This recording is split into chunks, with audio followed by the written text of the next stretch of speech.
Bloomberg Audio Studios. Podcasts, radio, news. You're listening to the Bloomberg Balance of Power podcast. Catch us live weekdays at noon and 5 p.m. Eastern on Apple CarPlay and Android Auto with the Bloomberg Business app. Listen on demand wherever you get your podcasts or watch us live on YouTube.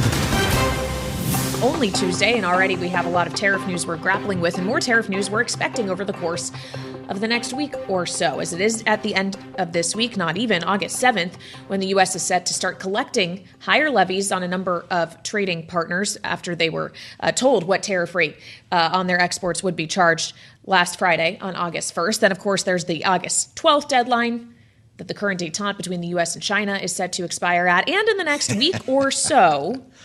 Yeah. Timing to be determined here, I suppose, Joe. We're expecting we'll finally get the long-awaited announcement of sectoral tariffs on two key industries, semiconductors and pharmaceuticals. She did that all off the top of her head. I was watching. Yeah, it's a lot of dates to be swimming through here, and it looks like the chips could be coming, at least the chip tariff, semiconductors, in the next 2 or 3 weeks, next week or two, based on the language we heard from President Trump this morning in an interview on another network. It's where we start our conversation with Laura Davison, who is with us now, our deputy bureau chief here in Washington. Laura's job is, of course, to cut through all the noise. And when you have a half an hour long weave like that, frankly, not a lot of news in that conversation.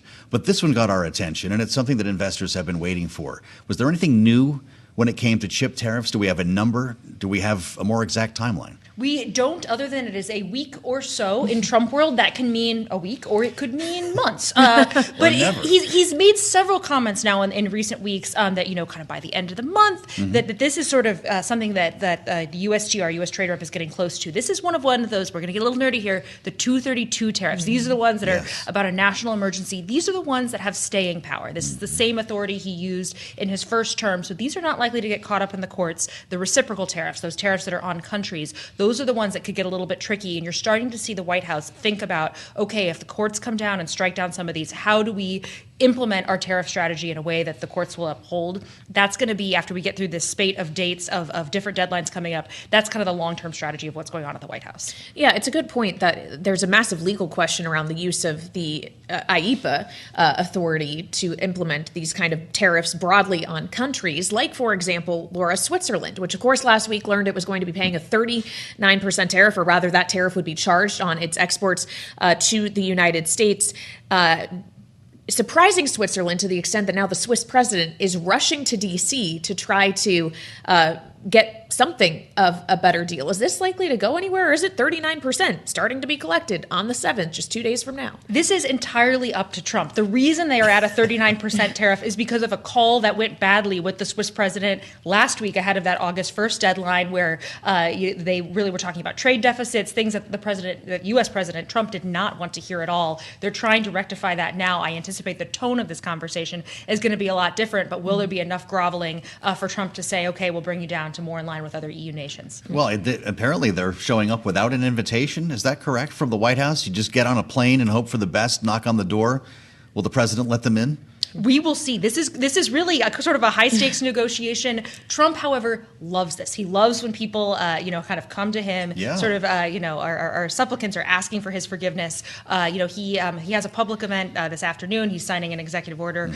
So we may get a sense of where his state of mind is on these negotiations in just a couple hours. And the one thing I forgot to mention that also falls within this week or so timeline is come Friday.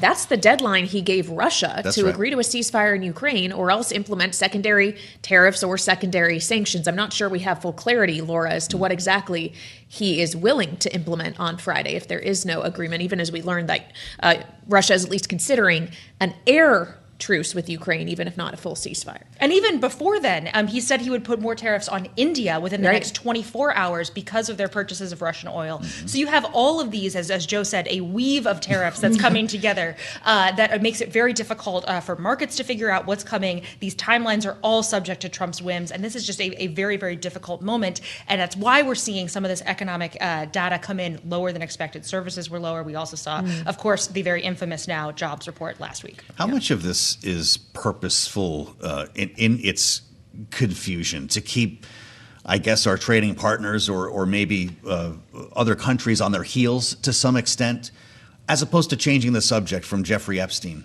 And I bring that up because there is news today that the House Republicans have subpoenaed the DOJ, along with former President Clinton, former Secretary of State Hillary Clinton, and unredacted complete Epstein files. I don't know if you see that happening by the deadline on August 19th, but this is obviously something that the White House does not want us to be talking about. There's really two tracks here for the White House. One, it helps to distract from Epstein. And clearly, Republicans on the Hill, they're not even in town, but they're still working on this Epstein issue. Yeah. I think what we saw yesterday in terms of the Justice Department also announcing they were going to investigate the Russiagate scenario, going back and investigate Obama-era officials over the Russia's involvement in the 2016 election. This is kind of a multi-pronged strategy from the Trump administration to distract and pivot the narrative. Also, it's important to remember that they just also don't have a lot of these deals negotiated. They haven't made up their mind. They haven't finished the investigations, and that they've been, doing tariffs on dozens of different fronts. And Trump likes to leave these things to the very last minute and make up his mind only when he has to. All right, Laura Davison, our deputy bureau chief here in Washington, D.C., thank you so much for joining us. Now, as we consider the president making up his mind or not on tariffs of all different shapes and sizes, we turn now to Sarah Bianchi, who, of course, served as deputy U.S. trade representative during the Biden administration. She's now senior managing director and chief strategist of international political affairs and public policy at Evercore ISI. Sarah, welcome back to Bloomberg TV and radio. If we could just begin with what was a very big number put out by the president today, the suggestion that tariffs on pharmaceuticals, when and if they are announced, could ultimately go as high as 250%, just not immediately, to allow for some more onshoring of that industry here in the United States. How long of a window do you really need to leave to allow that kind of supply chain reorientation to happen? Will 250% tariffs, the threat of it, actually make a difference on, say, things like drug prices that American people are faced with at the pharmacy? Well, 250 is certainly a very, very big number. And it is particularly interesting because in the EU agreement, the EU sends the United States a lot of the drugs that we get. They were given a 15% from the president on pharma. So a lot of confusion about exactly what the president is solving for. Relocating a manufacturing facility or building one in the United States is very, very time consuming and expensive. You need to get FDA approval, among other things. I think it'll be interesting to see what part of the drug chain, supply chain is the president looking for. There's all the way down from the very basic inputs like API to generic drugs. Many of those come from India to some of the more advanced drugs from the EU. So I think we have a lot to learn from the president about exactly what he is seeking to achieve here. Interesting. We're talking about, to your point, two very specialized industries.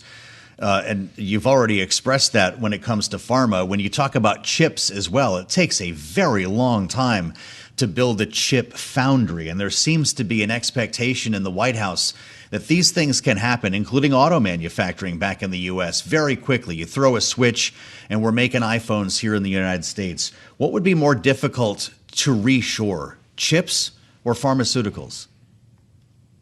Well, they're both very, very, very challenging.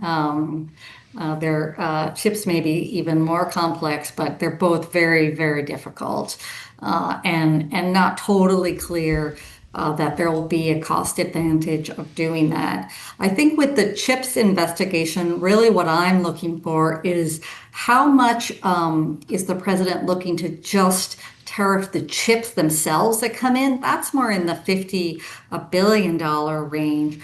Or how wide is he willing to go with products that have chips in them? In that case, you can get to about 300 billion of imports. So what I'm really looking for on the chips is to see how much of the derivative products is he looking for.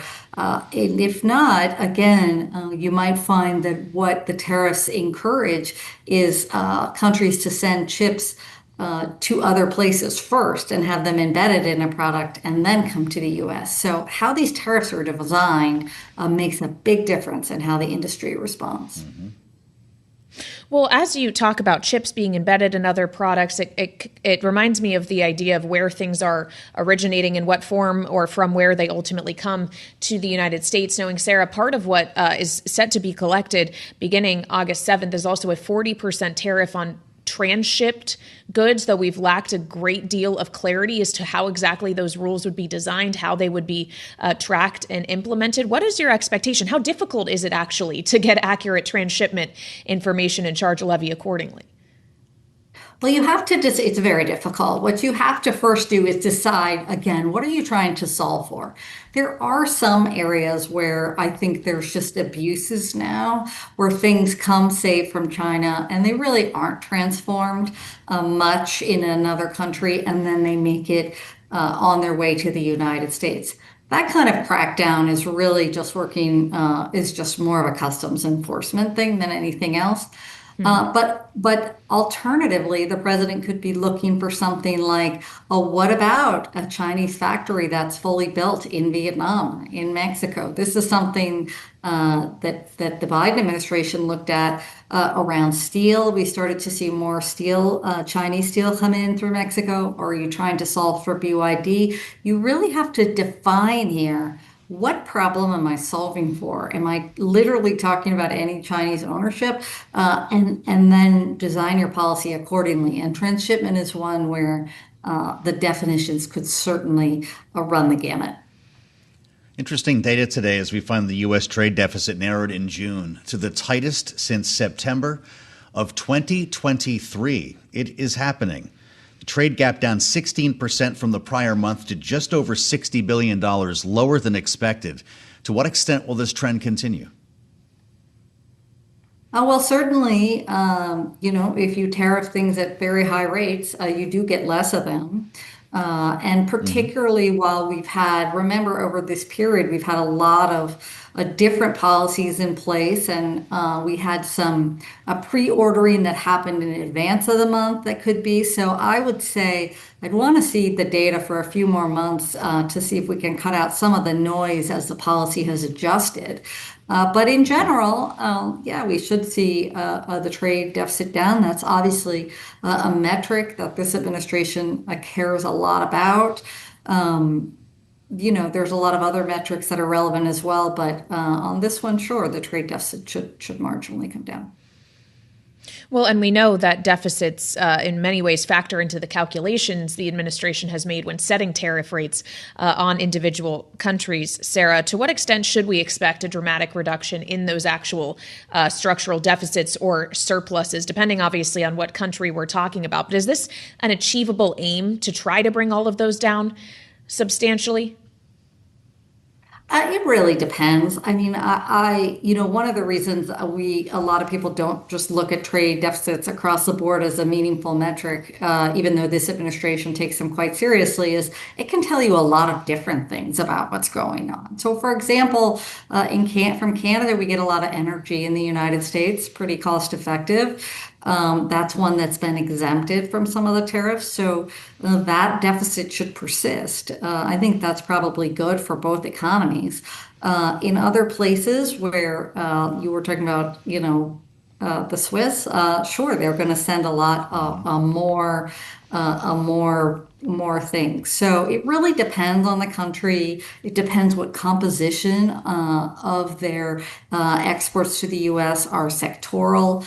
But certainly places that are looking to divert to other markets to the degree that there's demand, because this is an expensive way to go. So it may not be that the United States is necessarily exporting any more to that country, but rather they're just sending their goods elsewhere. Sure. Sorry, Sarah. We were talking earlier about the deadline at the end of the week that the president has put on Russia for secondary sanctions, which sometimes he refers to as tariffs. If that in fact happens, does that jeopardize our potential to make a trade deal with China, or does it hasten an opportunity? Well, I think there's a lot riding on the trade deal with China, and the administration does seem quite nervous about the potential for China to take additional action or revert to some of the action we've seen on rare earths. So I think they're going to try to not really disrupt that negotiation going into August 12th. So we'll see what he does on this oil front. It shouldn't be a huge but I don't think he's looking to escalate with China. Certainly, it's also an issue with India, where he's been trying to land a deal that's gone a bit sideways of late. So certainly impacts if he goes there. But again, my expectation is that the administration is looking to keep China from not escalating at this point. And my base case is they'll do policies accordingly. It's great to have you back, as always, Sarah. Evercore ISI, Sarah Bianchi, we appreciate the insights. Our panel's up next here on Bloomberg. You're listening to the Bloomberg Balance of Power podcast. Catch us live weekdays at noon and 5 p.m. Eastern on Apple CarPlay and Android Auto with the Bloomberg Business app. You can also listen live on Amazon Alexa from our flagship New York station. Just say, Alexa, play Bloomberg 1130.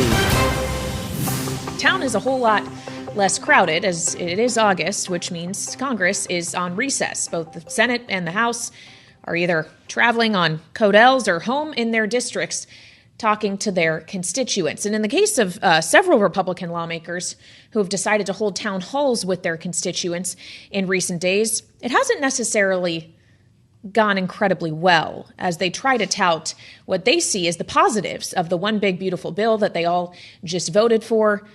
And those gathered at the town halls seem to see it in a very different light. We saw the most recent evidence of this yesterday when Republican Congressman Flood of Nebraska held a town hall. He's actually the vice chair of the Republican Main Street Caucus. He's been on this program several times. Mike Flood faced down some 700 individuals at a town hall. And let's just get a taste of the reception he got. We've had this conversation before. We've got Medicare now. We can start rolling back the age 5-10 years at a time. Would you support that? We can't afford that. Why did you cut SNAP and healthcare research? We do not have unlimited money in the United States. Lincoln, Nebraska, a room that erupted in chants of tax the rich. This, of course, Kailey, follows our conversation right around this time yesterday with Congressman Brian Stile, a Republican from Wisconsin, had a similar experience, although to see hundreds of people lined up around the block in this case for a Mike Flood town hall says a lot about where we are. And it's where we start today with our political panel here on Balance of Power. Bloomberg Politics contributors Rick Davis and Jeannie Shanzano are with us. Jeannie, of course, is Senior Democracy Fellow with the Center for the Study of the Presidency and Congress. Rick is partner at Stone Court Capital. You know what they're saying, Jeannie, and it's happened at a couple of these, that Democrats packed the room with activists, some people not even from the district, to make trouble for somebody like Mike Flood, who, by the way, is considered a pretty moderate Republican in the grand scheme here in the House. Is that what's going on? That is part of it. I mean, if we look at the spending numbers, the DNC has already put together and activated a campaign on these very issues. They are flooding the airwaves, online advertisements, billboards, and certainly getting people out to the very few town halls that are being held. By one count, only one or two of the 35 vulnerable Republicans has held a town hall. So have to give credit to Brian Stile, Mike Flood, the ones that are willing to hold these town halls. But the reality is that can't account for all of the energy and frustration that we're hearing at those town halls. It can't be accounted for by Democrats alone. And Republicans have to get on message if they want to fight this. And one big problem they have is, you know, who hasn't been out defending this? Donald Trump. He said on Meet the Press it was so wildly popular that he didn't need to. But the polls say something different. And of course, we heard it in Flood's town hall yesterday. The people on the ground, at least in certain parts of the country, don't think it's quite as popular as the president. Well, when we consider Republicans trying to get their messaging out, Rick, it does seem that both the lawmakers we're talking about in this instance did come prepared with the messages that they wanted to be able to send to these individuals to defend the various elements of this bill. Hard to do so, though, when you're being drowned out by boos and shouts. Is this productive? Yes, give credit to members who are actually getting out there and doing the FaceTime thing, but is it getting them anywhere at all? Yeah, as someone who has attended literally thousands of town halls throughout the years, sadly, it was one of John McCain's favorite modes of communication.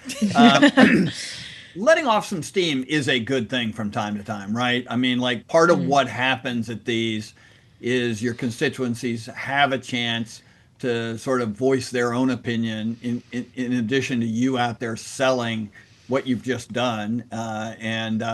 And so, yeah, I mean, I think that all in all, there's no such thing as a bad town hall. If the opposition wants to come and crowd it in there and disrupt it, your own voters will sit there and look at that and say, gee, that they're being unfair to Brian Stiles or, Mike Flood. But at the end of the day, what you really care about are those voters who are more likely to vote for you and that you have a chance to convey that. And sometimes it's tough. As you point out, it can get out of control. But by and large, I am a big believer in that these guys have to go and face the music. And if you're good at what you do for your day job, then you ought to be able to sell what you just did, in this case, on the reconciliation bill, and answer the questions that people have and give it your best shot. Because if you don't, they will only hear the Democratic talking points, and that ain't going to help you at all. It's interesting, guys, because the lawmakers who are actually choosing to do town halls, let's just take the two names we've already mentioned here, Brian Stile and now Mike Flood, are not considered MAGA. They're not considered the most conservative members of their conference. In the case of Mike Flood, Jeannie, he was on the program here less than 2 weeks ago. Remember, they had just passed the rescissions package, President's big, beautiful bill. And he actually didn't seem to like any of the procedure around this that has upset a lot of Democrats. Let's back up less than 2 weeks. Mike Flood here on Balance of Power. Listen. I don't want to talk about rescissions either. We have a process for appropriations. We appropriate the money. We pass a budget. We use our Article 1 authority and our power of the purse to do our job. Listen, I signed up to be in Congress. I signed up to help craft legislation, put budgets together, decide where the spending goes. I don't want to hear the word rescission. I don't want to hear the word impoundment. I really don't even want to hear the word reconciliation. I want to get back to work, and I want to pass a budget. He doesn't even want to use the word reconciliation, never mind rescission or impoundment, Jeannie. He almost sounds like a Democrat there. What's the problem with Mike Flood? I don't think there's a problem with Mike Flood, except for the fact that he voted in favor of a bill that he told his constituents he didn't even read. He is 1,000% right. They should move away from rescissions unless they are completely supported with documented evidence that we should get back to regular order, as Rick likes to say. But you listen to him there and he sounds like his constituents who were frustrated at that town hall. And he even went out and said that if there's a problem with this bill that I have voted for, we can go back and revisit it and rethink some of it. Very much sounding like Josh Hawley and some other Republicans. But the reality is you voted for the bill, and pulling back on any part of that is going to be all but impossible. So he is acknowledging the frustration his constituents are feeling. You gave a big tax break for the ultra wealthy. You are cutting people off of healthcare in the millions. You're cutting back on money for food for needy. All the while, they're building a ballroom at the White House for $200 million, and you're standing up there saying, we don't have money. I mean, the number of ways in which people can just go around this is, so must be so frustrating for him, because that he probably is understanding what they're saying, but because he's under the thumb of Trump and the MAGA universe, he hasn't been able to say it, and they're calling him out on that. We should note that President Trump says he and donors will be footing the bill for that $200 million ballroom. He actually reiterated as much when he was on the roof of the White House earlier today. He told reporters he was just taking a little walk. When he was asked if he was thinking about adding a second story, potentially, he didn't necessarily answer. But he did make the point, Joe, that he would finance any projects That's himself. true, yeah. Look at him up there, by the way. If you're with us on Bloomberg TV or on YouTube, the President of the United States walked out on the roof of the West Wing, out of the state dining room. He had the architect of that ballroom that Jeannie mentions, and he held a gaggle from the roof with questions being held up to him, implying they're going to build something up there, Kailey. I wonder if they're going to put a skylight in the briefing room.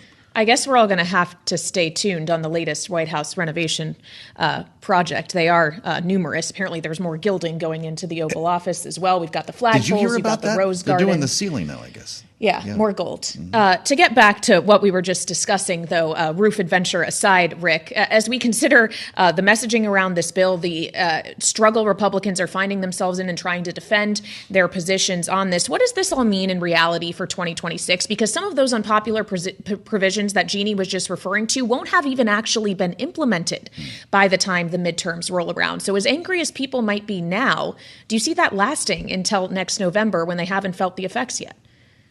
Well, I do think Jeannie makes a good point that that answers to the questions that we're hearing from the Brian Stiles and the Mike Floods are things like, oh, well, I wasn't for this either, or we can change some of this when we get back to Congress. And if you look at the sort of articulation of the concerns people have, especially around the Medicaid, they already get it. You know, I would have thought that until it actually impacted them, they would not have been this voiceless. But whether that's good Democratic talking points or people paying attention, don't care when it actually comes into effect because they know it's going to and that it's going to affect their families or their families' families. I think they've already been lit up, and the explosion is likely to occur, in November of 2026. I don't think it's a wait and see attitude that the public's taking based on some of the anecdotal evidence we're seeing on the ground in front of these districts. And I might add, these are two vulnerable Republicans, right? I mean, these are guys on the Democratic target list to be taken out. And they made a lot of good commercials for their Democratic opponents just by holding these town halls and backing off of what they already had voted for. Fascinating. Jeannie, are Democrats holding town halls right now, or is there no point? Yeah, I mean, they are out there. They've got a lot of work to do. They have got to make the case that this bill is against what the president promised when he was running, and that to support the working and the middle class, and they are making a message of repealing it. I don't know if they're going to be successful on that, but I think we should also keep in mind that this all may help explain this push to redistrict in Texas and elsewhere. The Republicans know that they are in a bit of trouble or a lot of trouble as they look out and look into 2026. Hence, the argument that we've got to redraw these districts if we're going to hold the House because we can't defend what we have done when we've been in Congress. And that's going to be a huge, huge talking point for Democrats as well. All right, Jeannie Sheehan Zaino and Rick Davis, our political panel on this Tuesday. Thank you so much. Jeannie, thank you especially for giving us the opportunity to talk about the president's morning White House roof adventure. We'll have more still ahead here on Balance of Power on Bloomberg TV and radio. You're listening to the Bloomberg Balance of Power podcast. Catch us live weekdays at noon and 5 p.m. Eastern on Apple CarPlay and Android Auto with the Bloomberg Business app. Listen on demand wherever you get your podcasts or watch us live on YouTube. Yeah, it's only Tuesday, and it's already been a pretty newsy week considering the fact that the House and Senate are both gonzo. And we have no major public events in the works here at the White House. Although, did you see the president on the roof a little while ago? I've never been watching Washington for some time, never seen the president on the roof of the West Wing. He was up there like right up on top of the briefing room with who appeared to be the architect of the new ballroom that's being installed at the White House. The president actually was shouting down to reporters who were shouting questions at him. He says they're working on something beautiful. Maybe they'll get skylights in the briefing room. That would be it's a bit dungeony in there. So with the Senate gone, maybe it makes sense when the Majority Leader John Thune says the process is broken. He's referring to the process for confirming nominations, routine nominations to the Pentagon. And what appeared to be a deal in the works with Chuck Schumer last weekend fell apart. We haven't talked about this a lot. Outside of a brief mention yesterday, there's a very big reason why there are calls now or predictions, even louder predictions for a government shutdown in September, because no one is getting along. When this came to be an opportunity over the weekend to start confirming nominees en masse, Democrats asked for no more rescissions packages. I want to promise on that, and to reinstate some already approved funding for foreign aid and some other programs. They got nowhere. Talks broke down and everybody went home. And now this has left a lot of people still on the field here. Remembering that President Trump at one point said he wanted the Senate to stay here until the work was done, work through August if you have to. Well, that never happened. Democrats were able to use the rules of the Senate to delay dozens of votes on Trump nominees until fall. And this is where we start our conversation with General Pinaro. Really glad to say that he's back, because this is an individual who knows what it's like to prep these nominees for their confirmation hearings and has the rule book memorized cold.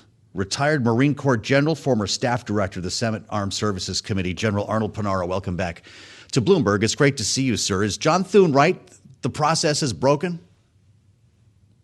Well, Joe, a privilege to be with you. And I call the August recess all play and no work. And unfortunately, the Senate and the House won't be back till the first week in September. And our national security has not gone on vacation. And unfortunately, the majority leader is correct.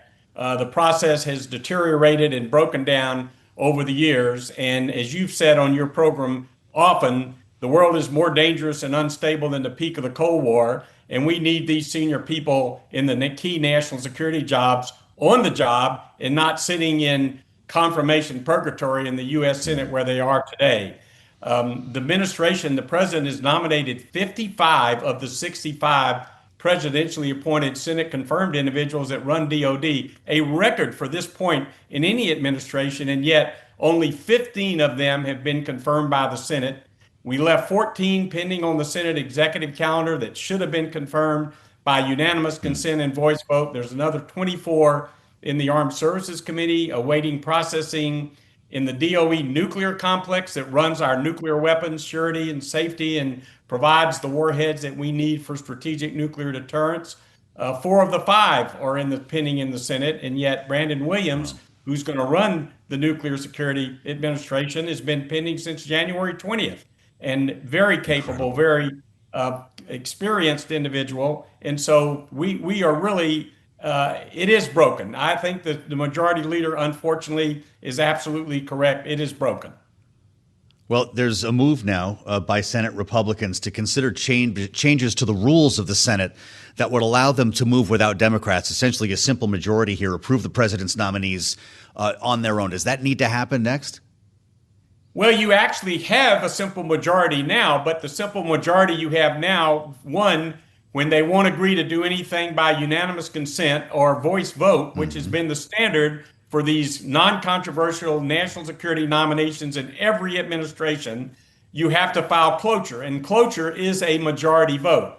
Once you get cloture on a nominee because of the filibuster of that nomination, then you have 2 hours of post-cloture debate before you can vote on the actual nominee, which also is a majority vote. So you technically have it now, but the cloture petition can take 2 legislative days before you can vote on it, and then you have the time afterwards. So I think what they will look at when they come back, if there's no agreement on a package, and there should be, just like there should have been before the recess, then I think that the leadership on the Republican side will correctly look at how do we shorten all these time frames? How do we reduce the amount of time it takes us to get these nominees through?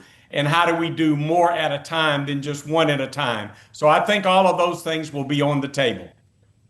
Fascinating. This is really instructive, General. And brings us back to the conversations we were having around the Senator Tuberville blockade, conversations about not only military readiness, but chaos within the military culture, families that are waiting to move, families, and in this case, prospective generals who are not going to be made good on pay that they missed while waiting. These are all real factors for these nominees as well, right? That's correct. And the good news in this particular Congress is we're not seeing any holdup on our senior military nominations or any of the in-block nominations of our field grade officers. So those are moving through at a pace. We just confirmed the new Chief of Naval Operations, 2 additional warfighting combatant commanders, and several were confirmed weeks before. So the military, we are not facing the Senator Tuberville hold, which, as you know, was opposed by 4 Republicans with combat experience: Senator Dan Sullivan, Senator Joni Ernst, Senator Todd Young, and Senator Lindsey Graham. Republicans saying that Senator Tuberville's hold was unwarranted. Over 900 senior military nominations for close to 9 months. We're not seeing that now, thank goodness. This is good to know. I want to ask you about a couple of other things happening at the Pentagon right now. And we had a really interesting conversation yesterday with the U.S. ambassador to NATO about a pretty important announcement when it comes to providing U.S.-made weapons to Ukraine. In this case, though, as the president had announced a couple of weeks ago, NATO allies will be buying the weapons and transferring them to Ukraine, as opposed to going to Congress, coming up with a weapons package and putting it overseas to our allies in Kyiv. We talked to Matthew Whitaker about this, the NATO ambassador general. Here's what he said. We want to make sure that the United States is never at a strategic disadvantage or puts ourselves in a vulnerable position. And so what we're providing is what would be considered excess in addition to what we need to defend ourselves strategically. But at the same time, we're still manufacturing. We see the need in Ukraine. We then, the people at the Pentagon, especially the generals that manage a lot of these important programs, looked and determined what we could sell to our NATO allies, and then they could provide them to Ukraine. Do you like this idea, this plan, General, and do you worry about eliminating some of our own stocks? There was a moment there where the Pentagon had halted supplies to Ukraine, suggesting that we needed to preserve our own arsenal for our own uses here at home. What's your thought? Well, Joe, I think we have to take the strategic view. We cannot allow Russia to be successful in Ukraine. They wouldn't stop there. It also, if they were successful, it would embolden China, Iran, and North Korea, which would be a bad situation. And so I don't know the ambassador, but I'm very impressed with what I've seen of him to date. Remember, at the outset of the administration, there was concern they were going to abandon NATO and abandon Ukraine. That has not happened. So I would say this is a really good, positive mood where we get the NATO allies to do more of the burden sharing, a longstanding principle of President Trump, get these weapons into the hands of the Ukrainians quicker. I think we also the president needs to move out on the sanctions that he's talked about on Russia and those people that are helping Russia, perpetuate this war.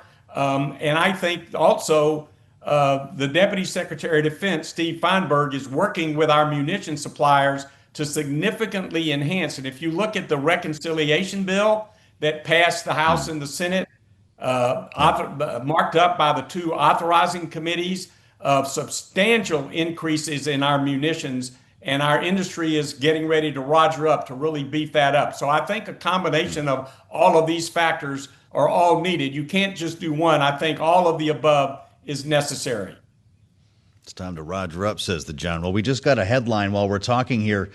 General Pinaro, Russia mulling Ukraine air truce offer to Trump without ending the war. We've got a deadline coming at the end of this week. The president says secondary sanctions go on Russia and its trading partners if the bombing of civilians does not cease. The Kremlin now weighing options, according to Bloomberg News, for a concession, including an air truce with Ukraine. Do you see that happening? Well, look, Joe, I hate to say I'm a very realistic. I've been in a war where I was told there was a ceasefire and a truce, and those things never happen. I wouldn't trust Russia one scintilla. I think they basically, we've got to bring the hammer down. That's the only thing that Putin understands. He's a thug. He kills his own people. He has no regard for human life. He's killing women, children, infants. I wouldn't trust him. And I think we've got to bring the hammer down and do all the things that we just discussed. Put the sanctions in place, give Ukraine the weapons they need to defend their country, both offensively and defensively. I would be very careful. I wouldn't trust them. I've been in combat when I was told there was a ceasefire and a truce, and the other side never honored it. Which battle was that, General? Well, this goes back to Vietnam. Where we had different things in Vietnam, but I also know from when being in the first Iraq war, when there was talks about, well, you're in a no-fire zone or you're in a free fire zone, things like that. When you're on the battlefield, Murphy's Law works all the time. You've got to be prepared for anything. And so the Russians have never been good at their word when it comes to this. And so why would we trust them now? Ronald Reagan was right. Trust and verify. I think the president is right to bring the hammer down. Bringing his many years of experience to us here on Bloomberg. We thank you for your service, as always, General Arnold Pinaro, author of the book, If Confirmed, an insider's view of the national security confirmation process. You just got your insider's view right there, and we'll have to tackle the rest of these nominations in the fall. Thanks for listening to the Balance of Power podcast. Make sure to subscribe if you haven't already at Apple, Spotify, or wherever you get your podcasts. And you can find us live every weekday from Washington, D.C. at noontime Eastern at Bloomberg.com.